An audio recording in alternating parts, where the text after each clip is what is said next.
नमस्कार दोस्तों, आप सभी का स्वागत है हमारे YouTube चैनल पे। दोस्तों, आज की जो कहानी है ये कहानी बड़ी ही ज्ञानवर्धक और बड़ी ही प्रेरणादायक है। आज के वीडियो में हम जानेंगे कि बुढ़ापे में औलाद अपने माँ बाप का साथ छोड़कर क्यों चली जाती है। आज की इस कहानी में बूढ़े गिद्ध ने यही बात बताई है। बूढ़े गिद्ध ने बताया है कि आखिरकार औलाद अपने माँ बाप को बुढ़ापे में छोड़कर क्यों चली जाती है। दोस्तों, इसके लिए वीडियो को आपको अंत तक देखना होगा, तभी आपको आज की ये कहानी समझ में आएगी। कहते हैं कि बुढ़ापा एक ऐसा सत्य है, एक ना एक दिन सभी के ऊपर आनी होती है। आज जो बालक है कल वो युवा होगा, परसों वो जवान होगा, आगे फिर बुढ़ापा आएगा और इस कड़वे सत्य को हर किसी को स्वीकार करना पड़ेगा। बुढ़ापे को रोकने के लिए चाहे कुछ भी कर ले, लेकिन ये किसी का रुकेगा नहीं। चाहे वो कितना बड़ा कोई धनवान क्यों ना हो, कितना ही ज्यादा किसी को रिश्वत दे दे, लेकिन बुढ़ापा अपना असर नहीं छोड़ेगा। और कहा जाता है कि कोई कितना भी बहादुर क्यों ना हो, लेकिन बुढ़ापे से हर कोई डरता है, क्योंकि बुढ़ापा एक ऐसा सत्य है, जिस तरीके से जन्म और मृत्यु सत्य है, उसी तरीके से बुढ़ापा भी सत्य है। आज अगर हम जवान हैं तो कल बुढ़ापा हमारे ऊपर आना ही आना है। दोस्तों, आज की कहानी में बूढ़े गिद्ध ने यही बात बताई है कि बुढ़ापे में औलाद अपने माँ बाप को छोड़कर क्यों चली जाती है। इसको हम एक छोटी सी कहानी के माध्यम से जानेंगे। कहानी शुरू करने से पहले आप सभी से निवेदन है, यदि चैनल पे नए हैं या चैनल पे पहली बार विजिट कर रहे हैं तो कृपया करके चैनल को सब्सक्राइब कर लें और बेल आइकन को ऑन कर लें, ताकि हमारी आने वाली वीडियो का नोटिफिकेशन आप तक सबसे पहले पहुंचे। चलिए शुरू करते हैं आज की ये वीडियो और जानते हैं बुढ़ापे में औलाद अपने माँ बाप को छोड़कर क्यों चली जाती है। दोस्तों, एक बार की बात है, किसी जंगल में एक बहुत बड़ा बरगद का पेड़ था। उस बरगद के पेड़ पे उस जंगल के सारे पक्षी, सारे जानवर अपना निवास करते थे, यानी कि उस बरगद के पेड़ में ही वो अपना निवास स्थान बना रखे थे। सारे पक्षियों का मेला उस बरगद के पेड़ पर ही लगता था। दोस्तों, उन्हें पशु और पक्षियों के बीच में एक बूढ़ा गिद्ध भी रहता था। सारे पक्षियों में वो गिद्ध सबसे श्रेष्ठ था और सबसे ज्यादा ही उम्र दराज था। दोस्तों, एक दिन की बात है, उस जंगल में सूखा पड़ने लगा। उस जंगल के जितने भी पेड़ पौधे थे वो सभी सूखने लगे। जब जंगल के सारे पेड़ पौधे सूखने लगे तो उस जंगल के जितने भी पशु पक्षी थे सब आ करके उस बरगद के पेड़ पर ही अपना डेरा डाल लिए। लेकिन देखते ही देखते वो बरगद का पेड़ भी सूखने लगा। अब सारे पक्षियों को बहुत ही चिंता सताने लगी। वो सोचने लगे कि एक ही सहारा था, लेकिन उस पर भी सूखे का असर होने लगा। दोस्तों, धीरे धीरे वो बरगद का पेड़ भी सूखने लगा। उसकी टहनियां कट कट कर गिरने लगी, दीमक उसको खाने लगे। छांव देने के लिए उस बरगद के पेड़ पर एक भी पत्ते नहीं रहे। सभी पक्षियों ने और सभी जानवरों ने आपस में विचार विमर्श किया। बोला कि इस जंगल को छोड़ करके कहीं दूसरे जंगल में चलते हैं। दोस्तों, अब उस जंगल के सारे पशु पक्षी उस जंगल को छोड़ करके दूसरे जंगल में पहुंच गए। लेकिन उसी बरगद के पेड़ पर एक बूढ़ा गिद्ध था। लेकिन वो बूढ़ा गिद्ध अकेला ही उस पेड़ पर बैठा रहा। उसने देखा कि रहने वाले एक एक करके वहां से जा चुके हैं। कुछ पक्षियों ने उसे भी चलने को कहा, परंतु गिद्ध ने जाने से मना कर दिया। उस गिद्ध ने उन पक्षियों से कहा कि पक्षियों, मेरी बात को जरा तुम गौर से सुनो। इस वृक्ष पर मैं खेल कूद कर बड़ा हुआ हूँ। मेरे माँ बाप मुझे जन्म देकर बचपन में ही छोड़कर चले गए थे। मैंने अपना पूरा जीवन इस वृक्ष के ऊपर ही व्यतीत किया है, लेकिन आज इस वृक्ष के ऊपर मुसीबत आ गई है तो मैं इसको छोड़कर क्यों चला जाऊं? ये कहाँ का न्याय है? इसने मुझे पाल पोस कर बड़ा किया है, दुख में मेरा साथ दिया है। मैं इस पेड़ का ऋणी हूँ, मैं मर कर भी इसको छोड़कर नहीं जाऊंगा। दोस्तों, कहते हैं बड़े खुदगर्ज होते हैं वो बच्चे जो अपने माँ बाप को छोड़कर परदेश चले जाते हैं। परदेश में रहकर अपना जीवन यापन करते हैं और अपने माँ बाप को भूल जाते हैं। ऐसे संतानों के लिए धिक्कार है जो अपने माँ बाप का बुढ़ापे का सहारा नहीं बनते। सोचो, जब तुम छोटे थे तब क्या तुम्हारे माँ बाप ने तुम्हारा साथ छोड़ दिया था? क्या तुम जब बीमार हुए थे तब तुम्हें छोड़कर तुम्हारे माँ बाप कहीं गए थे? क्या जब तुमने किसी से झगड़ा किया था, तुम्हारे ऊपर कोई मुसीबत आई थी, तुम्हारे ऊपर कोई संकट आया था, तो क्या तुम्हारे माँ बाप ने तुम्हें अकेला छोड़ा था? जब उनके मन में ऐसी किसी चीज की भावना नहीं उत्पन्न होती किसी चीज को खाने से लेकर पहनने तक सबसे पहले वो अपने बच्चे की इच्छा की पूर्ति करते हैं, उसके बाद वो अपनी इच्छाओं की पूर्ति करते हैं। क्या जब उन्हीं माँ बाप के ऊपर मुसीबत आ जाए, वो बूढ़े हो जाएं, तो हमारा कर्तव्य यही बनता है कि हम उसको छोड़कर चले जाएं? क्या यदि माँ बाप आज बूढ़े हो गए हैं तो क्या कल तुम बूढ़े नहीं होगे? तुम्हारे लिए उन्होंने इतना कष्ट किया है, इतना दर्द सहा है, तो तुम उनको छोड़ के कैसे जा सकते हो? बूढ़े गिद्ध ने ये सारी बात उन पशु पक्षियों को बोला और बोला कि तुम्हें जहाँ जाना है तुम लोग जा सकते हो, लेकिन मैं मरते दम तक इस पेड़ का साथ नहीं छोड़ूंगा और मैंने कसम खाई है कि जब तक मैं जीऊंगा इस पेड़ पर ही रहूंगा।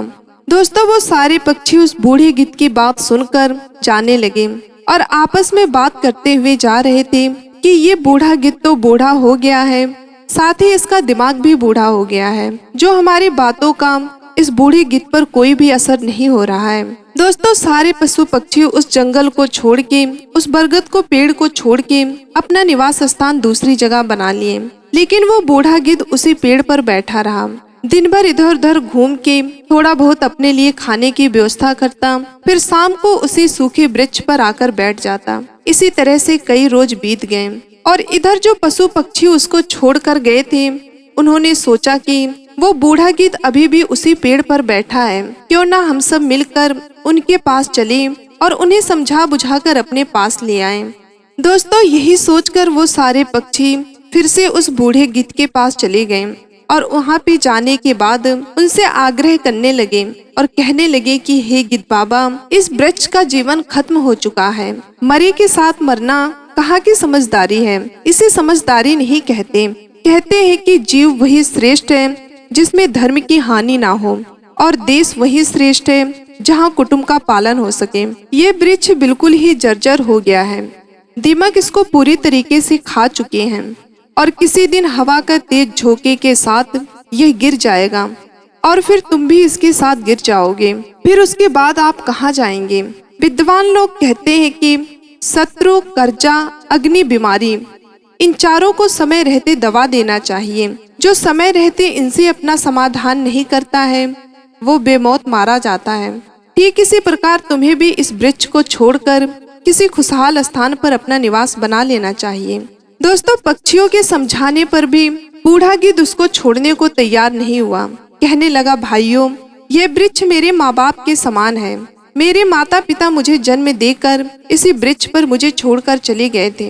इनके जाने के बाद मैं इसी वृक्ष पर खेल कर बड़ा हुआ हूँ। जीवन के सारे सुख मैंने इसी वृक्ष पर पाए हैं। बचपन से लेकर यहाँ तक का सफर मैंने इसी वृक्ष पर तय किया है। अब इस मुश्किल घड़ी में मैं उसका साथ छोड़कर कैसे चला जाऊं? यह मेरी सबसे बड़ी खुदगर्जी होगी यदि आज मैं इसको इस हालत में छोड़कर चला जाता हूं। जो ये कहता है कि मैं आपका हूं, यदि उसके ऊपर संकट पड़े, ऐसे में उसको छोड़कर जो जाता है वो बहुत बड़ा पाप का भागीदार बनता है और उसको पाप भी लगता है। खासकर जिसने तुम्हारा पालन पोषण किया हो, दुख सुख में तुम्हारा साथ दिया हो। ऐसे माता पिता को छोड़ना, वह संतान अपराध का भागीदार होता है। उन संतान को कभी मनुष्य योनि में जन्म नहीं मिलता। अपनी मृत्यु तक वो बूढ़ा गिद्ध कहने लगा कि मैं अपनी मृत्यु तक इस पर ही रहूंगा, आप लोग यहाँ से जाइए। अब सारे पक्षी निराश हो जाते हैं और लौटकर वापस जाने लगते हैं, लेकिन रास्ते में ही उन्होंने एक योजना बनाई। उन्होंने बोला कि हम जंगल में ना जाकर के हमें सीधे भगवान इंद्रदेव के पास चलना चाहिए। हम उन्हीं से ही आग्रह करेंगे, वो ही आकर इस बूढ़े गिद्ध को समझाएंगे, नहीं तो ये गिद्ध बाबा बेमौत ही मारे जाएंगे। दोस्तों, अब सारे पशु पक्षी सीधे अपने निवास स्थान पर ना जाकर भगवान इंद्रदेव के पास जाते हैं। जब भगवान इंद्रदेव सारे पशु पक्षियों को एक साथ देखते हैं तो उनके आने का कारण पूछते हैं। बोलते हैं कि हे पक्षियों, तुम यहाँ पे कैसे आए? दोस्तों, इंद्र भगवान की बात सुनकर सारे पक्षी इंद्र देवता से सारी घटनाओं के बारे में विस्तार से बताते हैं और कहते हैं कि प्रभु, अब आप ही चल के उस बूढ़े गिद्ध को समझा दीजिए, नहीं तो वो बूढ़ा गिद्ध बेमौत ही मारा जाएगा। दोस्तों, सारे पशु और पक्षियों की बात सुनकर भगवान इंद्रदेव वहां से स्वयं बूढ़े गिद्ध को समझाने के लिए उस जंगल में आ गए। जंगल में आकर जब इंद्र देवता की नजर उस बरगद के पेड़ पर पड़ती है तो वो देखते हैं कि बरगद का पेड़ पूरी तरीके से सूख चुका है। दीमक उसको अंदर ही अंदर खा चुके हैं। उस पेड़ पर एक भी पत्ता छांव देने के लिए नहीं था। भगवान इंद्रदेव उस बूढ़े गिद्ध को समझाते हैं और बोलते हैं कि हे गिद्ध पक्षी, जैसे सारे पशु पक्षी यहाँ छोड़ करके अपना निवास स्थान दूसरे स्थान पर बना लिए हैं, ऐसे तुम भी जाकर अपना निवास स्थान दूसरी जगह पर बना लो, नहीं तो ये पेड़ कब गिर जाएगा, तुम बेमौत मारे जाओगे। दोस्तों, इंद्र भगवान की बात सुनकर वो बूढ़ा गिद्ध इंद्र भगवान से बोलता है कि हे भगवान, यदि हमारे माँ बाप बूढ़े हो जाएं तो उनको छोड़कर जाना ये हमारी कहाँ की समझदारी है।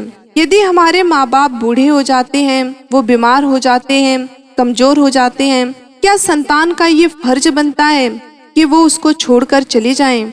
दोस्तों, भगवान इंद्रदेव उस बूढ़े गिद्ध का प्रेम भाव उस बरगद के पेड़ के प्रति देखकर बहुत ही प्रसन्न होते हैं और बूढ़े गिद्ध से कहते हैं कि हे गिद्ध, मैं तुम्हारी प्रेम और भावना से बहुत प्रसन्न हूँ। मांगो, तुम क्या मांगना चाहते हो, मैं तुम्हें एक वरदान देना चाहता हूँ। दोस्तों, इंद्र भगवान की बात सुनकर बूढ़ा गिद्ध कहने लगा, हे भगवान, यदि आपको कुछ देना ही है तो आप इस बरगद को दीजिए। मेरा क्या है, मैं तो बूढ़ा हो चुका हूँ, बस मेरा जीवन कुछ समय के लिए ही बचा हुआ है। यदि आप कुछ देना चाहते हैं तो इस बरगद को दीजिए कि ये बरगद का पेड़ फिर से हरा भरा हो जाए और सारे पशु पक्षी फिर से इस जंगल में आकर अपना जीवन यापन करने लगे।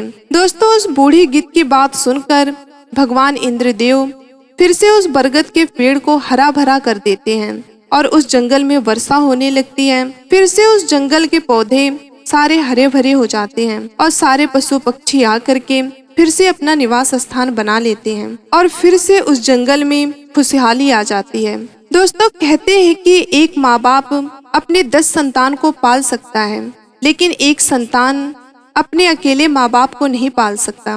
वो माँ बाप उस पे बोझ होने लगते हैं। जब वो बूढ़े हो जाते हैं तो वो उनको छोड़कर चले जाते हैं। दोस्तों, मैं उम्मीद करती हूँ आज की इस कहानी से आपको बहुत कुछ सीखने को मिला होगा। मिलते हैं अगले वीडियो में, तब तक अपना ख्याल रखना। धन्यवाद।